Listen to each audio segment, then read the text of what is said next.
What's up, guys? Welcome everyone to the Fit Focus Forum. Today, we're tackling a topic that every single person in this room and online knows intimately, and that's cravings. So, think about the last time you felt it. Maybe you were having a great day, crushing your goals, and then boom, the cravings monster appeared. That voice that pops up at 3 p.m. right after lunch, demanding a handful of chips or an entire slip of cookies. You know the feeling. You're a strong, disciplined person, yet in that moment, all your willpower dissolves for a piece of processed sugar, right? It feels like an inner battle, and too often the craving wins. So I want to start with a powerful reframe. You are not weak. You are not failing. Your cravings are not a sign of moral failure. They're simply a biological or emotional signal. We need to shift our mindset from fighting the craving to analyzing the signal. A craving is just information. It's a message from your brain or your body, and we're going to learn how to decode that today. So our goal is not to fight these cravings because fighting them just makes them stronger. Our goal is to understand them, pivot, and then regain control. So by the end of this session, you're going to have a 5-step, 5-minute protocol to stop any craving dead in its tracks. So let's dive deep into the fascinating and sometimes frustrating science behind why your brain is actively trying to betray you. So I want to start with the biology of desire, and there's 3 pillars to this biology. So first, let's differentiate something critical. Hunger is slow, systemic, and satisfied by any nutritious foods. Craving is sudden, specific, and demanding. Cravings are almost always targeting the bliss point. The food industry is brilliant. They've optimized snacks to hit what scientists call the bliss point. This point activates 3 key chemical systems in your brain simultaneously, creating the maximum desire. So the first pillar that I want to talk about here is the dopamine hit. This is the sugar and the hyperpalatability. So when you eat something sweet, salty, and fatty, think of things like chocolate, chips, pizza, your brain releases a massive surge of dopamine. Dopamine is the seeking chemical, the I want that again button. It's what drives motivation and reward. The feeling you get from that single bite is not about satisfaction. It's about the anticipation of the next one. The problem is hyperprocessed foods deliver this hit instantly without the natural fiber and nutrients that slow absorption. It's like a neurological slot machine. You pull the lever, you get the reward, and your brain immediately registers. Do that again. It rapidly lowers your sensitivity to real food, meaning a simple apple no longer delivers the punch your brain has come to expect. Excuse me. So then we have pillar 2, which is the hormone havoc. This is the sleep and the stress. This is where your lifestyle plays a huge role. If you're tired or stressed, your hunger hormones are working actively against your willpower. When you're sleep deprived, the body pumps out more ghrelin. This is the go, I'm hungry hormone, and less of the leptin, which is the stop, I'm full hormone. You feel hungrier even if you've eaten enough, and specifically you crave energy-dense, high-sugar foods because your body is just scrambling for fuel at this point. Stress works the same way, pushing you toward comfort food to calm the cortisol response. The cortisol, which is the stress hormone, signals your body to store fat and seek out readily available energy. It's not weakness. This is survival instinct overriding your healthy goals. Pillar 3 is the nutritional gap, the missing micronutrients. So sometimes a craving is actually a misfire from your body looking for something specific. It's important to note a cookie craving is probably not a demand for zinc. However, a strong sugar craving might be your body signaling a rapid need for energy, or more often a lack of consistent filling meals. If you've been on a low carb or over restrictive diet, your body will probably rebel against you. A sudden craving for salty foods could occasionally be a signal for hydration. It could be mineral needs, and this could be particularly after a heavy workout. These cravings are the loudest when your daily nutrient intake is inconsistent. This is why we need to focus on prevention. But first, let's look at how these cravings start. So I want to identify your personal triggers. And before you can hack a craving, you have to diagnose it. A craving is never random. It's always prompted by a trigger. We can break these down into 3 categories, and I want you to mentally check which one hits you the hardest. So first we have environmental triggers. These are the external things that you can see, hear, or smell. They're the easiest to manage, thankfully. The scenario here is you only crave chips when you sit on that specific spot on the couch to watch a show. The couch, the TV, and the time of day have become a cue for the chips. Another example is the office candy jar on your desk. It's a visual aid, making you want the candy. Example is smelling donuts that are delivered to the break room. That smell is a physical thing making you want the donuts. The hack here is to modify your environment. So, you can change your routine so that your route home avoids the bakery. You can put this tempting snacks out of sight, maybe even put them in an opaque container so that you don't see them, or in a less used cupboard so you don't see them all the time. Out of sight is out of mind, and it's a real thing, folks.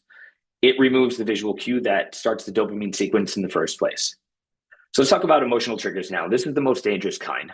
The craving isn't for food, it's really for a feeling. It's an emotional eating. An example here would be boredom, right? You're mindlessly scrolling and feel the need to fill the sensory void with chewing. Another good example could be stress or anxiety. You use food, especially crunchy or creamy foods, to soothe or numb a difficult feeling. Another example is a reward, right? We associate food with a reward for a good day or maybe even a tough workout. The hack here is that it requires radical honesty. You need to stop, breathe, and ask yourself, what is the actual problem I'm trying to solve right now? If the problem is boredom, food is not the solution. Maybe a 5-minute activity is. If the problem is anxiety, the solution is deep breathing, movement, or talking, not a quick sugar high followed by guilt. Then we have physical habit triggers. All right, these are timing and fueling issues. So an example here is you always have a cookie with your coffee at 10 a.m. Your body expects it. Your internal clock has now been trained to want that cookie. Another example is you always crash between 3 and 4 p.m. because you skipped protein at lunch, causing maybe a sharp blood sugar dip. So the hack here is you have to break the pattern. Substitute the behavior immediately. Maybe swap the cookie for a small piece of dark chocolate, which is much healthier. Or better yet, even a protein shake. The key here is substitution, not removal. Give your body a new, better habit to latch onto, and it's going to take a little time to get there. So be patient. You can also try changing your physical location entirely when you have your cup of coffee. Just changing the environment can change the entire scene. Okay, I want to talk about the 5-minute craving hack protocol. There's an emergency plan here, right? You're standing in front of the pantry. The craving is a 9 out of 10. This is the emergency protocol that you're going to use in that situation. The 4 Ds you run through in 5 minutes. The first step is delay, right? This is the 5-minute rule. I can have that cookie, but only in 5 minutes. Set a timer on your phone and walk away. That initial intense wave of craving typically peaks and crashes within 3 to 5 minutes. This delay is a crucial act of cognitive reappraisal. You are shifting control from your impulsive emotional brain to your rational planning brain. And by the time the timer goes off, the intensity often drops by 50%. Step 2 is drink. So water or herbal tea. I use herbal tea a lot. The immediate action here is to chug a large glass of water, maybe 12 to 16 ounces, or sip a strong, flavorful herbal tea. Thirst is often mistaken for hunger, and the physical act of swallowing the slight stomach stretch can immediately satisfy the oral fixation. This is a physical intervention to cool the fire, so to speak. If you still want the snack afterwards, fine, but now you're fully hydrated, which is at least a small win. Step 3 is to distract. Physical activity involved here. Do anything that requires you to use your body and hands for at least 60 seconds. Do 10 push-ups, do a 2-minute wall sit, walk around the block, call a friend. The shift in focus and the slight increase in heart rate, what we call a pattern interrupt, often redirects the neural pathways that were fixated on the craving. It literally gives your brain something new to process, which is hijacking the thought loop. Step 4, decide. So this is your conscious choice. After you've done the first 3 steps, the craving should be much lower, maybe a 3 or 4 out of 10. Now you make a conscious decision, not an impulsive one. You ask yourself one final critical question. Is this worth it right now? And will I enjoy it without guilt? If you say yes, then eat a small mindful portion and by all means enjoy every bite. Savor it. There's nothing wrong with it. But if you say no, grab a pre-planned healthy substitute, maybe a handful of almonds, a Greek yogurt, or a piece of fruit. So this 4D sequence is your repeatable, effective blueprint for immediate control. We also want to consider long-term craving prevention, and the best way to manage cravings is to prevent them from becoming an emergency in the first place. So this comes down to 3 non-negotiable elements in your daily routine. First, you want to prioritize protein and fiber at every meal. This is metabolic stability 101. Protein and fiber, they're your biggest allies for satiety. They slow down digestion and they stabilize blood sugar, which eliminates the roller coaster spike and the crash that triggers intense sugar cravings. Make sure every meal, especially breakfast, has at least 25 to 30 grams of protein. Think things like eggs, Greek yogurt, chicken, fish, and a generous serving of fiber-rich vegetables or legumes. If your blood sugar stays stable, your mood stays stable, right? And your cravings stay quiet. When you're adequately fueled, your body doesn't send out those emergency signals that we were talking about before. This is a really big one.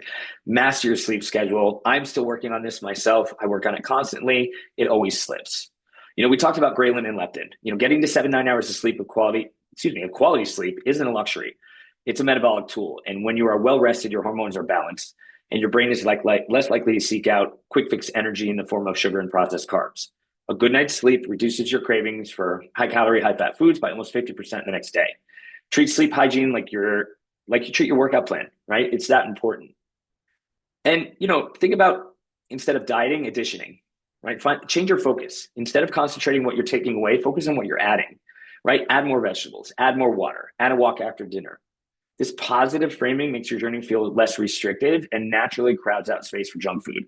So by consistently adding healthy choices, the unhealthy cravings simply lose their space and power over time. And you're the one that should hold the power. So let's wrap this up. The cravings are not a sign of failure. They're just data points. They tell you, that your blood sugar is unstable, that you're bored, that you're stressed, or that you're tired. Your action items today, they are simple. Diagnose the trigger. Is it environmental, emotional, or physical? Execute the 4 Ds. That's delay, drink, distract, and decide. And then build your foundation. Focus on protein, fiber, and sleep. You want to start treating your cravings like information to be processed, not enemies to be fought. And you have the power to hack them. It's just entirely up to you. All right. So, thank you guys all for joining the Fit Focus Forum today. We have this the first Wednesday and the third Thursday of every single month. We always choose a different topic to talk about each week. If you're watching this on YouTube and there's something that you'd like us to talk about on the Fit Focus Forum, please leave it in the comments. And I hope to see you guys here on the next one.